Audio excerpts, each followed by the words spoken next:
Welcome to the Collector's Cast. As always, I'm Clint the Collector, Clint Wilson. With me is my co-host and good friend, Michael Bloski. How are you doing today, Mike? Hey, Clint. Good, and glad to be here again.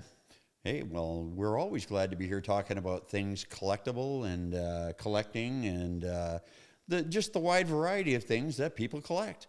And we like to sometimes center on a specific thing for an episode and delve in a little deeper. And we're going to do that today with something that's an old favorite of many, and that is the vinyl album. Yeah, there's specialty stores now just selling vinyl, which had seemed, in my eyes anyways, to have sort of gone the way of the dodo and was extinct, but apparently that's not true. Well, we're going to have a special guest on in just a bit and talk about that, actually, so we'll delve into that for sure.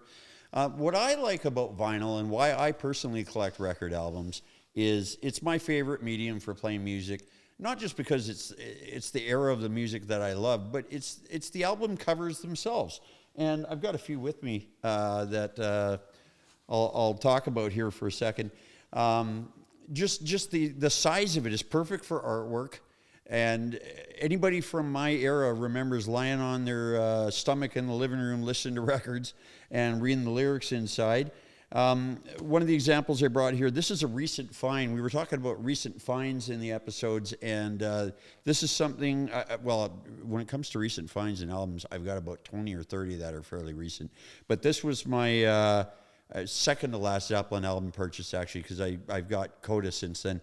But it's the number 3 of the pivotal first 4, Zeppelin 1, Zeppelin 2, Zeppelin 3, and Zeppelin 4. And the thing I remember about this album so much, and for our audio-only listeners, it's the album with the collage on the front of just all sorts of different pictures of weird things, flowers and a dragonfly and an airship, a Zeppelin. What do you think? A couple of them actually, and various things. But then they've got the holes cut in the cover, and they've got the spinning disc inside that when you turn it, little pictures go by the open windows. That's something that Led Zeppelin did special for that album only, and I don't think I've ever seen it in another one. There's been some weird little pop-ups that come up in the middle, but a very original idea. And of course, the inside jacket is filled with more artwork. And just one of my favorite all-time albums, too. That was one I grew up listening to. And just, again, talking about the artwork that grabs you. I've got a copy of Yes, Fragile here. And just this cool painting of the planet with the weird steampunk flying ship going towards it. And just a fine example. Now, next, what I'm going to, we talked about this on a previous episode. This is the holy grail of album covers. Now, this is we talked about this. Molly Hatchet. Molly Hatchet, I think, makes pretty good rock, or they made pretty good rock music when they were together. But I think one of the big factors of their album sales were the covers, and especially, you look at this. Unbelievable. It inspired hundreds of boogie vans to be painted with murals on them. They did. This is by, it's a painting on the front by artist Frank Frazetta, who did a lot of the Savage sort of Conan magazine covers. And it's just a badass demon guy with red eyes in armor sitting on top of a war horse with a big ugly battle axe thing in his hand. It's just evil, and it's almost like you don't even care what's inside the album anymore. It's like we were saying earlier, we're comparing this to Kiss Destroyer. Well, yeah, one of the greatest album covers of all time, Kiss Destroyer, and it's also a painting with all 4 members. And it's like, who really cares what's inside? Look at that cover. That's what made kids buy it. That's like I told you that, Clint, earlier. I said I bought it because of the fantastic artwork, the cover of Kiss Destroyer, and it wasn't until later that I discovered what fantastic music it was. Yes, indeed. Well, as a bass player myself, I've always looked up to Gene Simmons, mainly because he's taller than me, and for no other reason. No, Gene's a good businessman. And then lastly, I have a couple. These are my dad's old albums that I have inherited from him. He passed down a bunch of his old collection, and one is the famous pivotal, I believe Rolling Stone magazine called this the number 1 album of all time in their top 100 albums, Sgt. Pepper's by the Beatles, full title Sgt. Pepper's Lonely Hearts Club Band. the fantastic cover with the 4 Beatles standing with all the paper cardboard cutouts and mannequins and things behind them, and the flower garden up front. Just a classic, iconic look. And then to show how crazy the Beatles were, they went to the other end of the spectrum with the White Album and had absolutely nothing on the cover of besides just the Beatles in small gray letters. But Mike, this was never actually officially called the White Album. Did you know that? I did not know that, but I know for sure I would not have bought it without any artwork on there. Well, yeah, because and then you'd figure just the music inside is somehow equated to the artwork outside. Well, it's not going to happen every time like it did with Kiss. Well, this would actually be an example of the contrary, because there's nothing on the cover, but there's lots inside. One of my favorite albums of all time, and it's a double, so double the pleasure, double the fun. If you're going to take your top 10 desert island albums with you, here's a little hint: take a double album. You're getting 2 for 1. But this was just called the Beatles, and because it had the famous white cover, they called it the White Album. And that's just a small sampling of the kind of music that I listen to and collect. Not being a real vinyl album aficionado, Clint, tell me, how many times could you play an album before it was worn out? Geez, I've said the phrase myself. Boy, I had a copy of that. I wore it right down. And I think what probably happens quicker is they do get scratched and that. But yeah, you can wear an album. It would be hundreds. It would be hundreds of plays. Okay. Because I've spun some of mine many, many, many times, and the quality is not deteriorating. But I think it's more of a saying. But yeah, you can wear an album out. It's only grooves in plastic or vinyl that are getting, played over and over again. Eventually there's a wear factor, there's friction there. So, but yeah, it takes a long time. Don't worry, your albums are safe, play them. My Kiss Destroyer album is safe. It is safe for its 100th spin. We're going to get into albums quite a bit more as we get our guest up here, and I think we should prepare for him, because he's the real guy to ask about albums and things album related. We're extremely fortunate. So all about the vinyl today. We'll be right back with our special guest. Welcome back to the Collector's Cast. As always, I'm Clint the Collector. With me as always is Mike Bloski, and today we have a special guest with us. Let me introduce to y'all to Mr. Joe Thompson of Chilliwax Records. Well, thank you. Hey, welcome, Joe. Thanks for coming by. Glad to be here. Well, we're doing an episode today on vinyl, and I thought I'd just get you in to get your kind of, I don't want to say expertise, put you on the spot, but your view of the record industry, how it's going. There's obviously a big resurgence in the last couple decades. Yes, indeed. Well, as you know, the record industry was very, very strong up till about the 80s with the introduction of CD. CD was going to take over the world, and to a large degree it did. And vinyl faded away, but it never went away. And vinyl just went underground.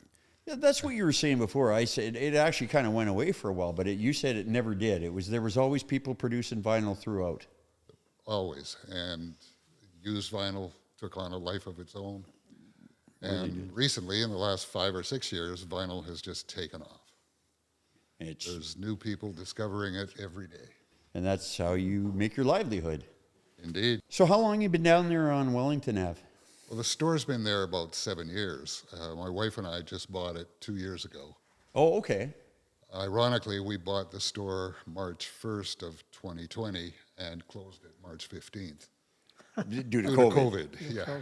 Wow. So that gave us 6 weeks to kind of reorganize the store, figure out what we had and how we wanted to present it. And so we took advantage of that time. I was going to say, you took advantage of the lull and made it what it is now. I was never in it before you owned it, so I was unaware. Was it a lot different? Was it? Did you guys spruce up? I mean, it's a very nice looking shop now. Everything's very organized. Well, used to be Classic Sound, which had audio equipment and records in the front. Oh, okay. We took over the record portion of the business and got out of the other stuff. Yeah, but Classic Sound remained. In fact, they're still there. Oh, are they? They have the back third of the building. I was unaware of that. Yeah, they have a separate business behind us selling high-end audio equipment, and they do a great job. I just learned that right here live. There you go. I know we had promised not to put you on the spot, but I might put you on the spot a little bit here. When What I was a spot is kid, that? when I was a kid, I was born in Toronto and grew up there a little bit, but always would go back to Toronto in the summer vacation. My mom's family was there. And one of the highlights for our whole family would be we would go to Sam the Record Man. Yeah. And Down on Yonge. Yeah, down on Yonge. And do you think that that vinyl will come back in that way, that we'll see like a Sam the Record Man again, or we'll see these stores that are specifically vinyl stores? Like not discounting your store as being specifically vinyl, but will these big chains or any of these larger stores come back, do you think? I don't think there'll ever be a Sam the Record Man again. Yeah. But as far as big chains go, there's big chains now. Yeah. Sunrise Records is all over Canada. They're all over the U.S. They bought HMV in the UK. So they're in malls now? They're in all the major cities. I guess we don't hang out at enough malls, Mike. We're not seeing these places. But the independent record store, the guy just down the street doing his thing, a husband and wife team or whatever, they're everywhere too. There's one in every city, or sometimes two or three. True. That's true. And do you don't really see the big corporate things going into the used stuff, really, do you? No, they're primarily new vinyl and T-shirts and add-ons, and Which we I believe pointed out earlier on the episode already. But yeah, that pretty much any vinyl you could buy originally is now available new again. Correct? pretty much a good lot of it is the reissues of all the classic rock from the 60s and 70s on most titles, not all of them, but The majority of stuff you can find. yeah, the Pink Floyds, the Led Zeppelins, the Beatles, it's all available. Excellent. And now you and your wife, you said you bought it in March 2020, but that was not your first endeavor into the record business by any stretch. No, prior to that, we owned Underground Music in Kelowna, which was a very similar store. And we ran that for 2 years before selling it and moving down to Chilliwax. But in the ancient history, we were in the record business from the 70s. Yeah, that's what I was in your store the other day, and your wife was mentioning that too. Now, the company you guys worked for was? Kelly's. Okay. Kelly DeYoung Sound. Okay. Yes, and everybody, or a lot of people, at least with gray hair, will remember those Kelly stores. And Sam the Record Man, and maybe A and B Sound would be the other ones back then. Yeah. But so you were the buyer for all the Canadian stores, is that correct? Right. When I was based out of Calgary. And your wife was the secretary, she said. For a period of time. Yes. Okay. Well, And you then don't she need was to get no into longer the secretary. you don't need to get into specifics how that all went down or anything like that. But the point is, you two found each other. Records brought you together, and you're still together selling records. That's the way it is. Yes, indeed. Cool. Any kind of differences back then that you missed that you don't have today, or anything now that you? Well, the pricing back in the day was a lot better. You could buy records for $5, $6, $7, and Yeah, but people were making less too. But do you think overall, inflation-wise, like it's now more expensive to purchase records? oh, definitely In general. Yeah, Yeah. absolutely. I've seen subtitles, brand new ones, $40 and that for one record quite often. 50 and 60 sometimes, but Well, Joe, what is your source, I guess, of records? Do you go out and pick looking for records? Do you go to garage sales and see if people have used records, or do people bring records to you? Or mostly people bring records to us. I see. We've promoted the fact and done a lot of marketing on the fact that we do buy used vinyl. And so there's people that are downsizing, or there's been a death in the family, or they're forced to move for whatever reason. Yeah. And they want to get rid of the records. A lot of the times they just want to get rid of vinyl. Yeah. And so we get collections literally every day yeah, coming into us. Yeah, now this show targets collectors of all sorts, and we've kind of touched on that before. But once again, an example of how being a collector of something and then you go into dealing in it, you no longer have to search so hard because people know you're a dealer and they come to you. Exactly. And you yourself are also a record collector, not just a dealer. Yeah. for sure. How many records do you think you have in your personal collection? Oh, we've trimmed it way, way down, but we're probably 300 in that Oh, range. geez, just a mere 300. I think I have a sizable collection, and I think I've got about 200. So 300 is a lot of records. You start having to get kind of obscure after that point. There's only so many popular records out there. Yeah, and you can only listen to so many. We've had thousands of records at one time, but you just don't need them. Joe, do you find that there's a specific genre that is the most popular? Or like, I love music, but I'm not a huge music aficionado, I guess. Right. Be the way of saying it. But like, so I can listen to anything, but would you say like the 80s rock, 70s rock, is rock the thing that people... Primarily in our store, the 60s, 70s, Yeah. the standard Beatles, Elvis, not Elvis, but Beatles, Stones, Pink Floyd. Those are very, very strong. But also on our new vinyl side, metal and hip hop are huge. Yeah. We sell a ton of metal and a ton of hip hop. Yeah. And again, a lot of these would be newer bands that maybe weren't around in the heyday of vinyl. So these are all new only. Yeah, a lot of them are. But there's some of the classic ones. They're just, you don't see them on used because people hang on to them. But Sure. for example, Blue Oyster Cults and Metallica and bands of that nature, Yeah. they're coming out on new vinyl. You just can't find it used. Yeah. There'd Well, be a big market for it if you could. that's a good thing. Well, my that mom's they're got a making. whole bunch of Herb Albert and Tijuana Brass. Good for her. So the country record sales and the classical and that doesn't compare to the rock. No, we have it available in the store, and we do a fair business in country, but It doesn't compare. not a comparison to rock. Okay. Now, of course, one thing we're touching on this episode is the greatness of album covers, and the artwork that comes along with it. And personally, I think the great thing about a 33 long play record is I still remember laying on my stomach on the carpet in the living room beside the record player, listening to it, and with the jacket open, reading the lyrics along, and looking at that great artwork. And we lost that with CDs, and we lost that with cassette tapes. And it's so nice to see that coming back just for the artwork alone. Exactly. Yeah. I love it. It makes something tangible. You can touch it, feel it, read it. It's more engaging. Not to mention that the sound is superior. Yeah. Vinyl is the best there is. I have to agree with you. When you got a nice record player with a diamond tip needle and all that stuff, for sure. But I still, going back to the evolution of vinyl kind of fading but never going away, but now being popular again. And I think, well, I wonder if like an 8-track would ever come back. Like, it's kind of a... Let's hope not. Let's hope not, yeah. Or a cassette, right? Like they didn't have the... Yeah. Well, actually, there's a very small niche market of cassettes coming back. I've seen that too. It's kind of a hipster thing in certain circles that the cassettes are coming back. Bands were using it as they couldn't get vinyl, so they would sell cassettes at their shows as a way to get their music out there.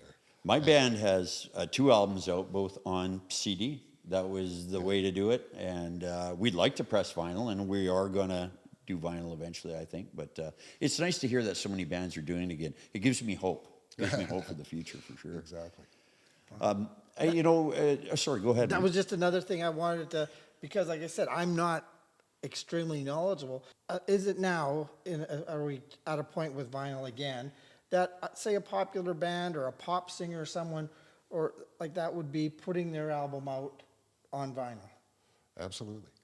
Oh, wow. In fact, most do. Yeah. And probably, but are they releasing them side by side with CDs as well? I know there'd be digital and vinyl for sure, but are CDs still a thing? Yep, CDs get issued first, and that's primarily because of the vinyl shortage and the supply chain issues currently. Okay. Right, but very often a new album will come out on Spotify and a CD. Okay. It'll come out a month later on vinyl, or 2 months later. Okay. Wow, I didn't realize there was that progression. Because at one time, I mean, you could see a band come out, especially in the late '80s era, the early '90s, with vinyl and cassette and CD. I mean, you're playing all these different mediums. Exactly, yeah. Which was actually, we like to usually do a little bit of trivia on the show. And as we're moving forward here, since we've got you sitting here, I'll keep you in the loop of the conversation. I did a bit of reading today because I was kind of wondering where the 33 came from and in that form. And I don't know if maybe you can add to this or not, but it said that it was originally, well, it was quite an interesting article because it started out with the 78s were the first disc form, because before that, records were recorded on wax cylinders. So the 78s, they said, well, why is it 78 revolutions per minute? Why did they pick that? And one thing was that they needed to spin the record fairly fast at the time with the technology, the way it cut the grooves. So they had to have a motor that ran fast enough to sound good. And then the other thing was, it was just an arbitrary kind of, they found this one electric motor that worked, and it just happened to spin at 78. It was actually something like 78.26 revolutions per minute. It wasn't exact. But then once they did that, then it came this push to make long play records that because you could only get so much. The 78 would be done so quickly because it's spinning so fast. So they tried to get these long play records going, and it started in 1931. RCA Victor tried a 33 and a third format, and it failed because the quality wasn't good. That's right. The quality wasn't up to what it was supposed to be. They still hadn't perfected it yet, so it kind of fell flat on its face. And then some years later, 1948, Columbia Records brought it out the way you know it now. They had perfected the technology to play around, geez, you probably know, 26 to 28 minutes, something like that aside? Yeah, roughly, yeah.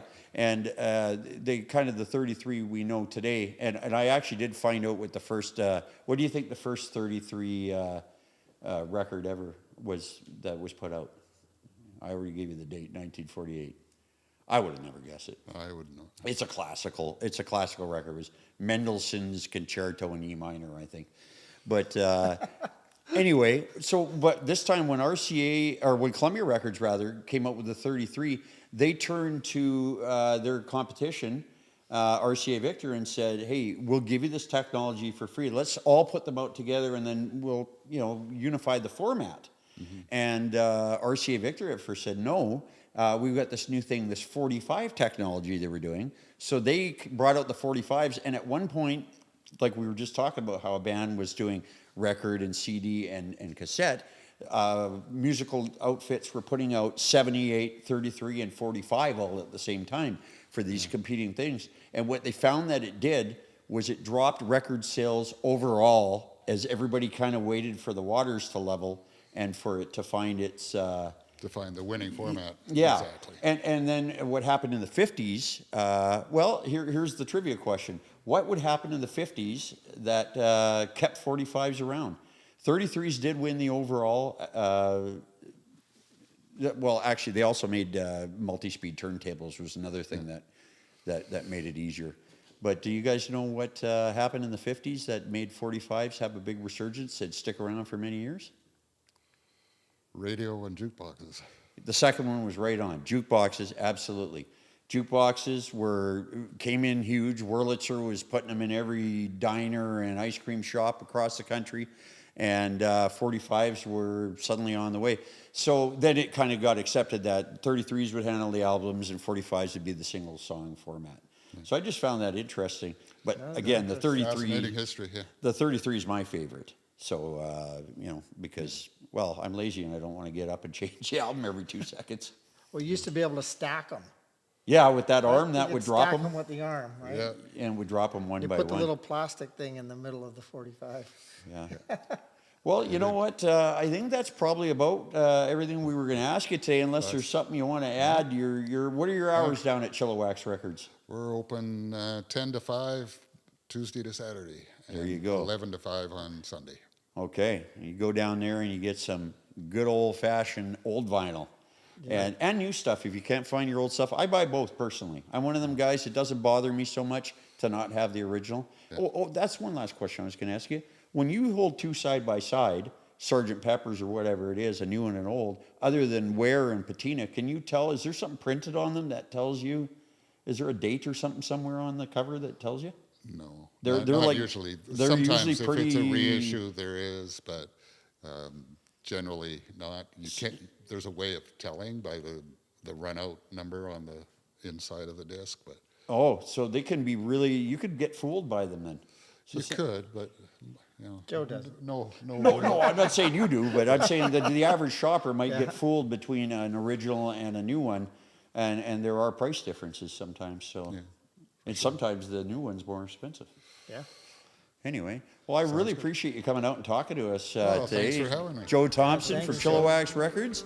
Everybody, give him a hand! Yay! Look forward to coming down to your store and checking it out, Joe. Thanks Thanks, for we're coming glad to by. have you. All right, we'll be back right after this.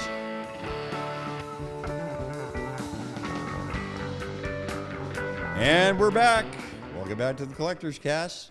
That was fun having Joe on, wasn't it? He's a knowledgeable guy. Wow, super knowledgeable guy, and man, to speak to someone who's seen, you know, the evolution of vinyl, and now to be where it's at now.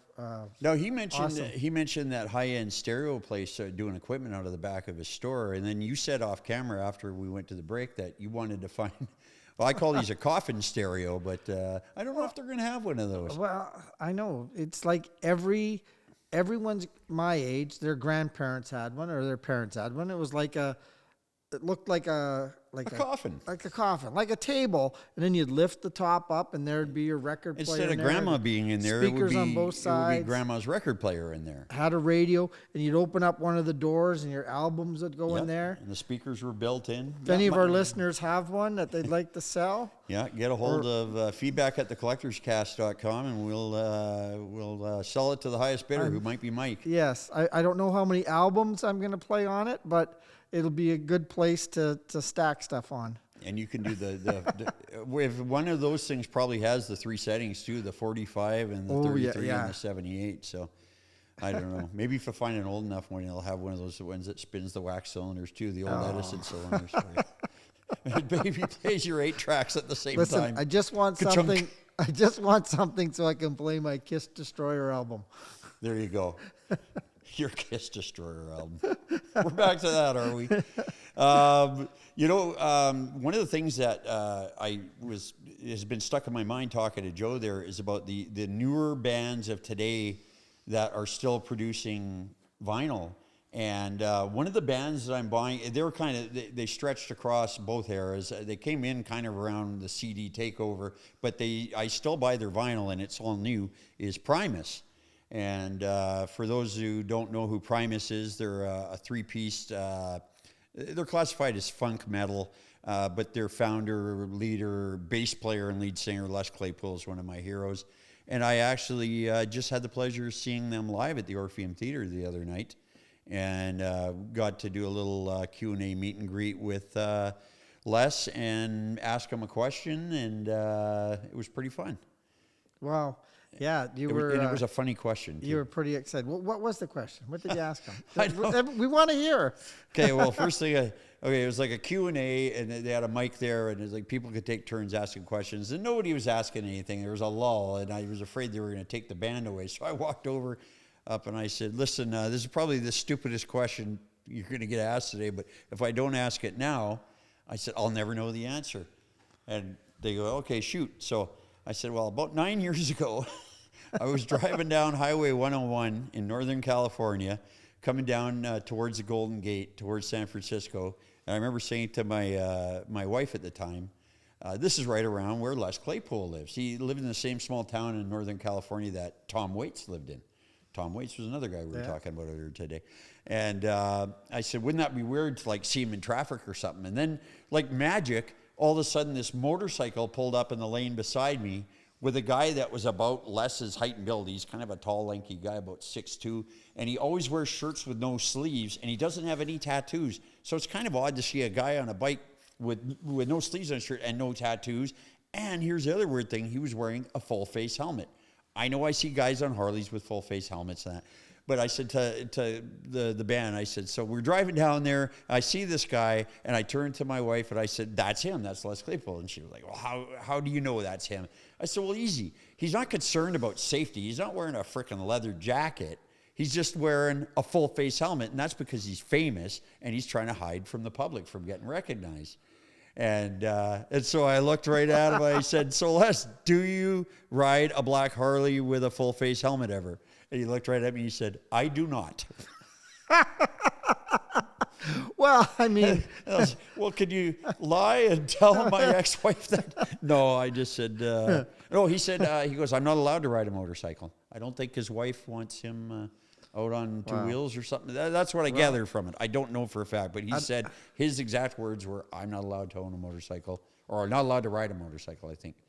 well, that's weird. Out of the 100,000 or so plus motorcycle riders in California at that time on Harleys, That he it wasn't the him. guy. Yeah, It wasn't him. I know. What are the odds?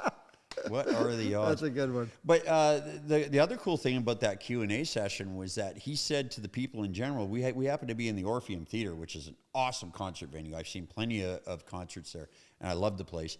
And he said, listen, if you're down in the front rows of a seating venue, this is the Orpheum in Vancouver, by the way, there's one in Memphis too. There's Orpheums all over, but this is the Orpheum Theater in Vancouver.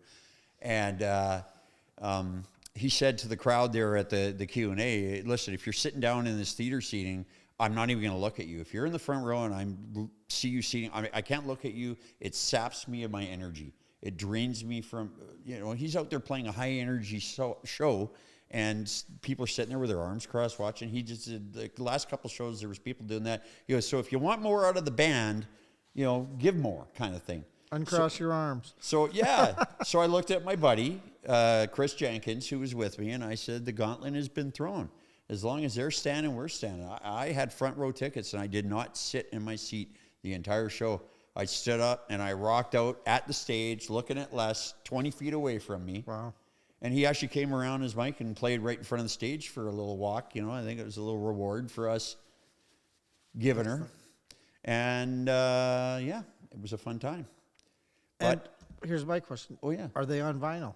They are on vinyl. I have several Primus records on vinyl.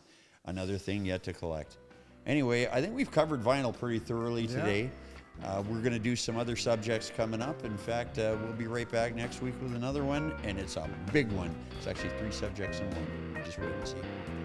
This has been the Collector's Cast. I've been Clint Wilson, otherwise known as Clint the Collector. This has been Michael Bloski. Good evening. Take care. We'll see you soon.